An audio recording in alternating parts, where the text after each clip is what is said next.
네, 투데이 하대쇼 인터뷰 시간입니다. 바람잘 날 없는 부동산 시장입니다. 이런 가운데 국회 국토교통위원회 소속인 더불어민주당 인천 서구갑 김교흥 의원은 부동산 관련 지방세법 법률안을 몇 가지 대표 발의를 했는데요. 자, 어떤 내용인지 김교흥 의원 연결해서 이야기 나눠보겠습니다. 자, 김교흥 의원님 안녕하세요. 예, 안녕하세요. 예, 반갑습니다. 네, 반갑습니다. 김교흥 의원님께서 이제 대표 발의하신 내용이 두 가지가 지금 있는데요. 좀 순서대로 좀 여쭤보겠습니다. 예. 먼저 이제, 지난 16일에 그 주택 취득 시 1년 이내 실거주하지 않는 경우에 투기 목적으로 보고 현행 취득세율의 10%를 추가 과세하는 그 지방세법 일부 개정 법률안을 대표 발의를 하셨어요. 예. 이 내용이 어떤 내용의 법안인지 좀 설명을 좀 해주시죠.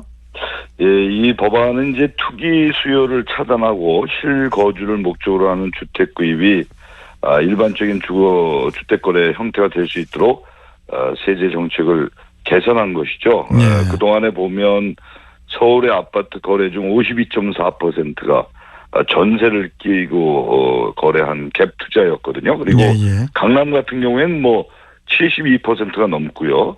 그렇게 해서 이제 현재 취득세는 주택가액에 따라서 1 내지 4%를 부과하고 있는데 이 개정안은 갭 투자에 대해서는 10%를 추가 과세하도록 그렇게 하는 겁니다. 그래서 1년 이내에 실거주하지 않는 경우에 이제 10% 추가를 하는데 싱가포르 같은 경우에는 다주택자는 15% 또 법인은 30%의 이 취득세를 부과하거든요. 그래서 이거는 이제 실거주자들이 부동산을 이 실거래가에 좀 구매할 수 있게끔 이렇게 만든 법입니다. 그 7.10 부동산 대책을 통해서는 이제 다주택자에 한해서 좀 세율 조정이 있었지 않습니까? 예. 이번에 우리 의원님께서 발의하신 내용에는 1주택자도 포함이 돼 있는 거예요? 이것은 이제 1주택자도 1년 이내에 실거주 않는 경우, 그렇게 되고. 그러면은 이제 투기 목적으로 봐야 된다. 투기 목적으로 사는 경우. 참 이 부동산 시장이 참 뜨거운 감자예요, 의원님. 네, 그렇습니다. 매일매일 그 다양한 해석들이 나오고 있어서 사실 모든 국민들이 좀 혼란스럽기까지 하는데, 우리 김교흥 의원께서는 그 현재 부동산 정책 방향 어떻게 보시고 계신지 이걸 좀 여쭤볼게요. 이게 이제 부동산은 그야말로 투기의 대상이 아니라 이 주거다라고 하는 인식이 필요해요. 그래서 지금 현재 자금의 유동성이 워낙 크다 보니까 결국은 은행 금리도 낮잖아요. 그러니까 이게 결국 부동산 쪽으로 이제 투자가 되고 투기가 되고 이렇게 되는데 그래서 이제 정부의 7.10 대책은 취득세, 보유세, 양도세를 모두 강화해서 부동산으로부터 얻은 불로소득은 안 된다. 결국은 불로소득만큼은 이제 허용하지 않겠다 이렇게 된 겁니다. 그래서 이게 이제 보유세, 실효세율을 높여서 투기로 얻은 이익보다는 세금 부담이 크도록 이렇게 하는 것이죠. 정책 기조가 이건데 이렇게 되면 결국은 이게 지속적으로만 진행이 되면 주거 환경 안정에 이제 기여할 것이다 이렇게 봅니다. 그동안에 이제 부동산 정책은 정권이 바뀔 때마다 이 냉온탕식으로 부양책을 했다가 규제 강화를 했다가 이렇게 되어 왔거든요. 그래서 이 부동산 이 정책은 결국은 정권의 변화에도 일관성 있게 부동산 정책이 유지돼야 되겠다. 이런 생각을 갖고 있습니다. 좀 난감한 질문 하나 드려도 됩니까? 우리 김교흥 의원님. 그 7.10 부동산 대책의 그 효과를 묻는 여론조사에서 참 그 모든 연령층에서 그 부정적인 전망이 긍정적인 전망을 압도했다. 이런 보도를 접한 적이 있는데 특히 그 30대에서 부동산 정책 불신이 깊은 곳으로 나타났다고 하거든요. 이 부분에 대해서는 우리 김 의원께서는 어떻게 생각하시고 계신지 좀 여쭤보겠습니다. 이게 현재까지 우리가 7.10 또 6.17 부동산 대책에 대해서 정확한 그 국민들에게 대한 홍보가 전 제대로 안 되고 있다고 봐요. 국민들에 대한 홍보가 안 됐다 잘.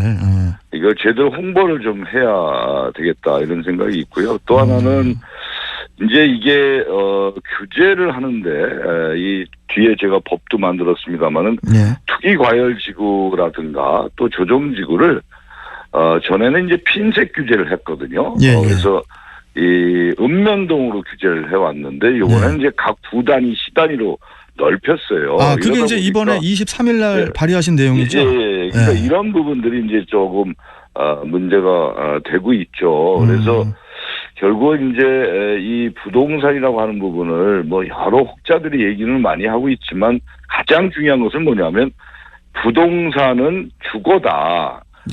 이 주거의 문화를 제대로 살려야 된다. 이런 것이 가장 중요할 것 같아요. 그래서 부동산을 통해서 투기가 되면 정작 실수요자들이 집을 마련하는데 굉장히 어려움이 있고 집값이 오르게 되지 않겠습니까? 그렇죠. 이런 부분들을 우리는 좀 지속적 관리가 필요하다. 저는 그런 생각을 갖고 있습니다. 네. 그러다 보니까 이제 또 주택법 일부 개정 법률안도 발의를 또 하셨고. 그리고 이제 인천 서구뿐만이 아니고 인천의 남동구와 연수구까지 그 투기 과열지구로 지정이 됐잖아요.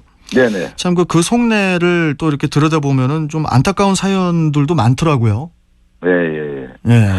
그래서 이런 것 같아요. 그동안에 이제 우리 부동산 정책이 왜 두더지 잡기 있잖아요. 왜 오락실 같은 데 보면 이렇게 망치로 두들기면 옆에 두더지가 튀어나오고 또 여기 두들기면 옆에가 튀어나오고 이런 식의 부동산 정책이었던 것 같아요. 과거에. 그래서 이것을 정책의 일관성을 가지고 좀 본질적 차원에서 저는 다뤄야 되지 않겠는가. 이게 본질적으로.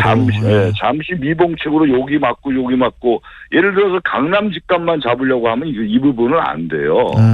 문제는 뭐냐면 아까도 말씀드렸지만 이 결국은 불로소득에 대한 부분에 대해서 세금을 제대로 매겨야 되는 것이죠. 불로소득에 대해서. 그렇게 해서 본질적 측면에서 저는 접근을 해야 되지 않는가. 예를 들면 서구 같은 경우에 성남동 가자동 같은 데는 2억 내외의 이 노후화된 아파트가 많고 빌라가 많거든요. 그런데 여기를 강남 지역하고 똑같은 투기과열 지구로 묶여서 LTV 같은 규제를 받아서 은행에서 대출을 40%밖에 받지 못하게 한다면 이거는 결국은 좋은 그 부동산 정책의 구체적인 본질적인 안이 아니지 않느냐. 그건 옳으신 말씀이십니다. 그렇게 저는 생각하고 있어서 이번에 읍면동 단위로 지정할 것을 주택법 일부 개정 법률안을 내게 됐죠. 그리고 이제 마지막 질문이 될 것 같은데요, 의원님. 최근 청라 소각장 유지 및 현대화를 권고한 인천시의 공론화 추진위원회를 원점에서 재추진해라. 이렇게 이제 요구를 하셨어요. 이건 어떤 이유에서입니까?